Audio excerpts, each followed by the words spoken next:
চেষ্টা করবো ইনশাআল্লাহ। আমাদের ছোট ভাই প্রশ্ন করেছেন যে নামাজ কি মক্কার জীবনে ছিল কি না। রাসূলুল্লাহ সাল্লাল্লাহু আলাইহি ওয়াসাল্লামের নামাজ ফরজ হয়েছে মক্কার জীবনে, হিজরতের আগে আগে। হিজরত কখন হয়েছে এই নিয়ে কি বলে মেরাজ কখন হয়েছে এই সুনির্দিষ্ট কোনো দিন তারিখ কোরআন হাদিসের আলোকে জানা যায় না। তবে হিজরতের আগে আগে 1 বছর বা 14 মাস 15 মাস এই ধরনের আগে হয়েছিল। এই জন্য আল্লাহ নবী আলাইহিস সালাম এই নামাজ বা সালাত মক্কার জীবনও আদায় করেছেন। জামাত করে আজান দিয়ে মসজিদে এমনটা হয় নাই, যে যেখানে পেরেছেন দুজন একজন করে বা যেখানে এইভাবে হয়েছে। পরে তিনি মদিনায় গিয়ে মসজিদ নববী বানিয়েছেন, প্রথম কুবা বানিয়েছেন, সেখানে জামাত কায়েম করেছেন। এরপরে মদিনা বানিয়েছেন মসজিদ নববী, সেখানে জামাত হয়েছে। যখন কোরআন পড়া হয় ওয়াইদা কুরিয়া আলাইকুমুল কোরআন ফাসতামিউ লাহু ওয়া আনসিতু লাহু, কোরআন যখন পড়া হয় তখন চুপ করো এবং শোনো, চুপ করো এবং শোনো। আল্লাহ বলছেন কোরআন যখন পাঠ করা হয় তখন চুপ করে থাকবে এবং শুনবে। তো চুপ করে থাকা মানে হইচই বা কোনো শব্দ করা যাবে না, শোনা মানে শুনতে হবে কান দিয়ে। আল্লাহ কি বলছেন পড়িও না, পড়তে নিষেধ করছে। আমি শুনতেছি পড়তেছি, আমি এখন আলোচনা করছি, আপনি মনে মনে যে সূরা ফাতিহা পড়েন, তাহলে কি শোনাটা বাদ হয়ে গেল? কান দুইটা কি বধির হয়ে গেল? কি বলেন আপনারা? আল্লাহ বলছেন চুপ করো এবং শুনো।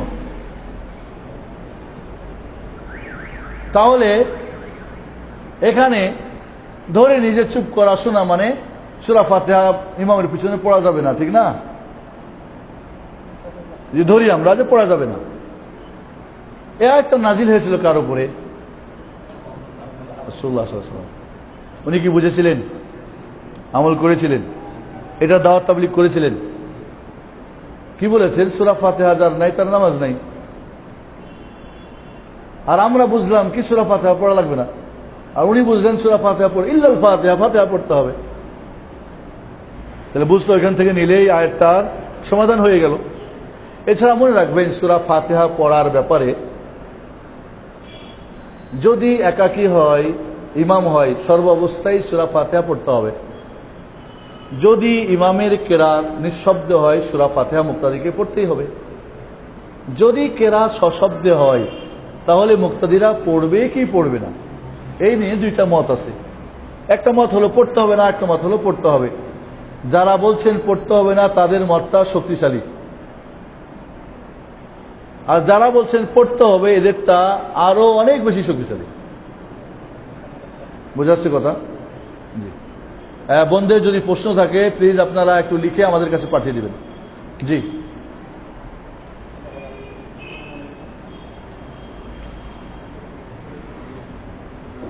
জি আলহামদুলিল্লাহ। হাজ্জাল মাবরুর সাহেব মাসুদামান মুফাওয়াদ।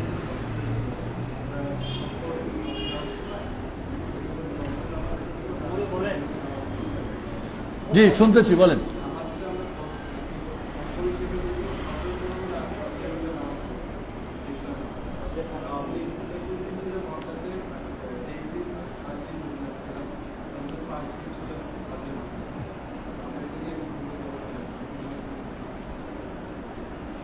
নামাজ কসর করার একটাই কারণ সফর।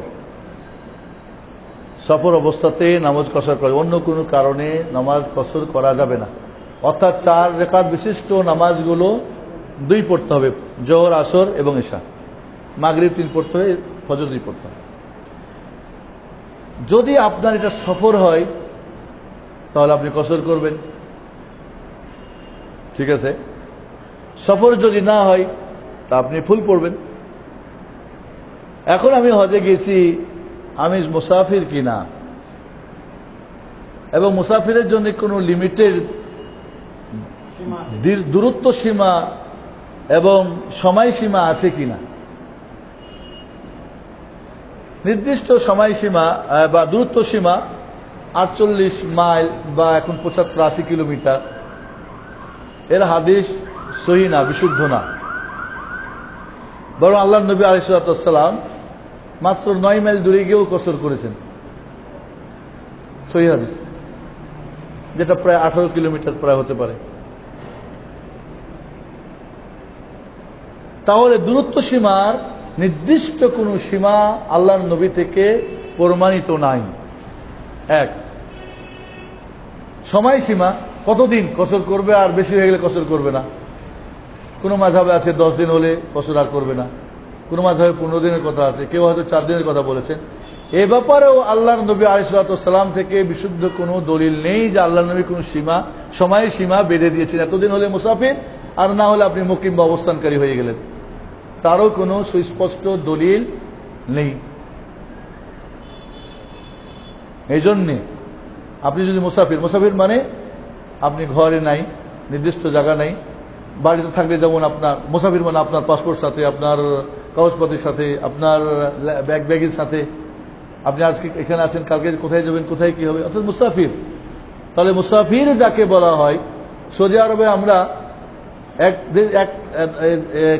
ডিস্ট্রিক্ট থেকে আরেক ডিস্ট্রিক্ট যাই 1 ঘন্টায়, মানে একদিনে আমরা ঘুরতে পারি অনেক। কিন্তু আমাদের দেশে এক জায়গা থেকে আরেক জায়গায় যেতে একদিন শেষ হয়ে যায়।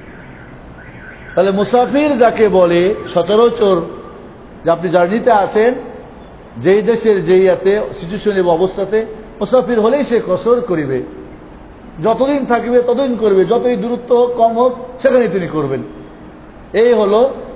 বাকি যারা বলছেন সময়সীমা এবং দূরত্ব সীমা, তাদের সঙ্গে ঝগড়া কিছু করেন আপনারা মানেন।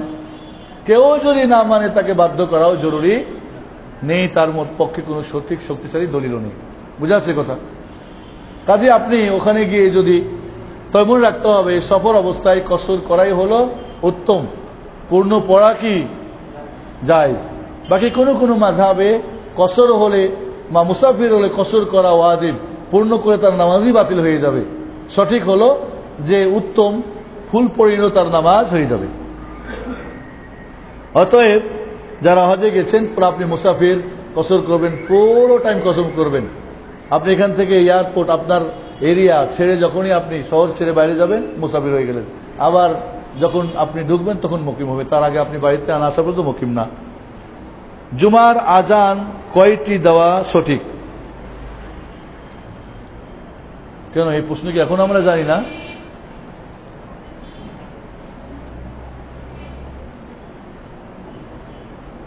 জুমার আজান 2টি, এটা হলো ইজমা।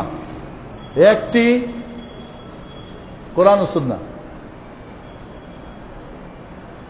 আল্লাহর নবী আলাইহিস সালামের যুগে একটা আজান হতো মসজিদ নববীতে, আবু বকরের যুগে একটাই হতো, উমরের যুগে একটাই আজান হতো রাদিয়াল্লাহু তাআলা। উসমান রাদিয়াল্লাহু তাআলার যুগে জুমার দিন 2টা আজান হতো, মানুষজনকে জানিয়ে দেওয়ার জন্য, কারণ মানুষজন ব্যস্ত হয়ে গেল, আজান দিয়ে লোকজন ঠিকমতো পৌঁছতে পারেন না। উসমান রাদিয়াল্লাহু তাআলা আনহু তার খেলাফত আমলে মুফতিদেরকে ডাকলেন। এই যুগের স্বঘোষিত মুফতি না, অরিজিনাল মুফতি, ফেসবুকের মুফতি না, আর 2 বছর পরে মুফতি না। এদেরকে ডেকে বললেন যে আমরা যদি একটা আজান আগে দিই কেমন হয়? সবাই ঐক্যমত, ইজমা হয়ে গেল। ওকে, একেবারে ইজমা। আমাদের দিন ইসলামে ইজমা আছে, কিয়াস আছে, সঠিক কিয়াস, বাতিল কিয়াস না, সহিহ কিয়াস। এই জন্যে কোরআন, সুন্নাহ, ইজমা, কিয়াস শুরু করতে হবে কোরআন থেকে, তারপরে হাদিস, তারপরে ইজমা, কিয়াস। আমরা শুরু করি উল্টা দিক থেকে, কিয়াস, তারপরে ইজমা, তারপরে সুন্নাহ, তারপরে কোরআন। এরপরে কি ঐক্য থাকবে? এই বুঝটা। তাহলে ওসমান রাদিয়াল্লাহু তাআলার যুগে সাহাবায়ে কেরাম যেই বুঝটা বুঝলেন, আমি এখন ভিন্ন বুঝ নিয়ে বলেন না, আজান 2টা হলে ওই মসজিদে নামাজ পড়া যাবে না, ওর দল হবে না, হবে না আরেকটা। ঐক্যের হাদিস যদি পড়ে, কোরআন পড়ে, ওর মুখ দিয়ে এই আয়াত আর হাদিস পড়া উচিত হবে না, কারণ তুমি এই কোরআনের বিপরীত কাজ করিতেছ। কাজেই যে মসজিদে এক আজান আছে আলহামদুলিল্লাহ, আপনারা আমার সাথে এক আজানেই সবাই হাজির হয়ে যান, ভালো। কোনো জায়গায় যদি 2 আজান লাগে 2 আজান দেবেন, বা কোনো জায়গায় 2 আজান চলছে চলতে দেন, সমস্যা কোথায়? সুবহানাল্লাহ। এত বড় মানে এমনও বড় মুফতি আছে, কয়টা উসমান রাদিয়াল্লাহু তাআলা করেছিলেন, কয় উনিও তাহলে বিদাতি। দেখছেন কত বড় মুফতি। এখন আবার মুফতি সাকালিনও বের হয়েছে, খালি মানুষের মুফতি না, জিন্দর মুফতি দেয় রাত্রে ঘরে বসে বসে। এই ধরনের স্বঘোষিত মুফতিরা থেকে আমাদের সাবধান থাকতে হবে। খুতবার পূর্বে যে আজান, এটা কি হয়ে গেল? খুতবার পূর্বে যে আজান দেওয়া হয় তা একটু হয়ে গেল মসজিদের ভিতরে না বাইরে, ঠিক নাকি? খুতবার আগে যে আজানটা দেবে মসজিদের এই দরজায় দাঁড়িয়ে, না কোথায় দিবে? বাইরে মাইক্রোফোনে দিবে। আজান দেওয়ার উদ্দেশ্য কি? শোনানো, এলান করা, ঘোষণা দেওয়া সময় হয়ে গেছে, ঠিক না? তাহলে যদি আপনি আজান মাইক্রোফোনে দেন সবাই শুনবে, এখানে আজান দিতে কে শুনবে? কেউ তো শুনবে না। একজন কয়, শেখ আপনি একজন, আমি আজান দিচ্ছিলাম তো একটু হালকা ঘুরেছি, কয় আপনি সুন্নত পালন করলেন না। সুন্নত পালন করলে ফরজ বাদ হয়ে যাবে। এখন মাইক্রোফোনে যদি আমি এদিকে ঘুরে, এটা আজান যাইব না। তখন তারা ছাদে বা উঁচু জায়গায় আজান দিল, ডান দিকে বাম দিকে সবাই যদি শুনতে পাই, ঘাড় মতো। এখন তুমি ঘাড় নিলে তো মাইক্রোফোন থেকে চলে গেলে দূরে, তো আজান তো এখানে মসজিদ শুনবে, বাইরে তো কেউ শুনবে না। হাইয়া রাসূল বলে, ইমাম সাহেব কি কিছুক্ষণের জন্য মরে গেলেন নাকি? কি আবার হাইয়া রাসূল এলাকা? তাহলে উদ্দেশ্য ছিল মাইক্রোফোনটা দিয়ে সবার কাছে আজান পৌঁছানো। আপনি এখন, আমরা আল্লাহ নবী আলাইহিস সালামের মসজিদ নবীর দরজার মধ্যে আজান দেওয়া হতো, তো তখন কি বাড়ি ঘর তার দরমাজ আজান দিয়ে সবাই শুনতে পেতেন। আপনার এখানে আজান দিয়ে কি শুনতে পাই? কেন আপনি এখানে আজান দেন? উদ্দেশ্যটা কি আপনার আজান দেওয়ার? রাসূলুল্লাহ সাল্লাল্লাহু আলাইহি ওয়াসাল্লামের জামানায় যে আজানটা দেওয়া হতো মসজিদে নববীর ইয়েতে দরজায় দাঁড়িয়ে, সব আজানই তো ওখানে দাঁড়িয়ে দেওয়া হতো। এর মানে কি ভাবতেছেন অন্য অন্য আজান উপরে দিতেন আর জুমার দিনের লোকজন সবাই আসবে এখানে ঘরের মধ্যে দিতেন? মানে অন্য দিনের আওয়াজটা বড় লাগা দরকার, জুমার দিনের ছোট। আমরা অনেক সময় হাদিস বুঝতে নিজেরাই একটা কিছু বুঝ নিয়ে থাকি, তারপরে বলবো আপনি ওইখানে দিচ্ছেন, দিতে থাকেন, ফেরদা করেন না, হ্যাঁ কালকে দেয় এখানে দেবো না।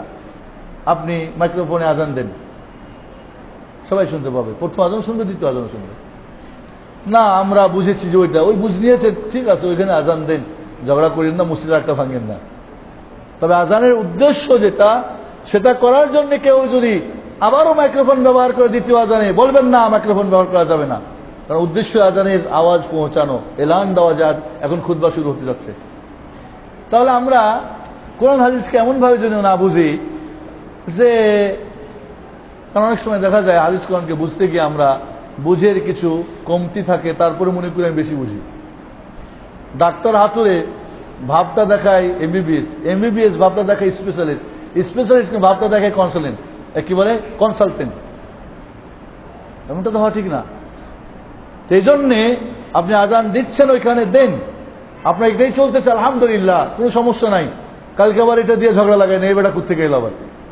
তবে কেউ যদি মাইক্রোফোনে দেয়, বলবেন না যে তার আজানটা দেওয়া ঠিক হয় না, এই কথা বলবেন না। বুঝে আসছে ওটা কথাটা?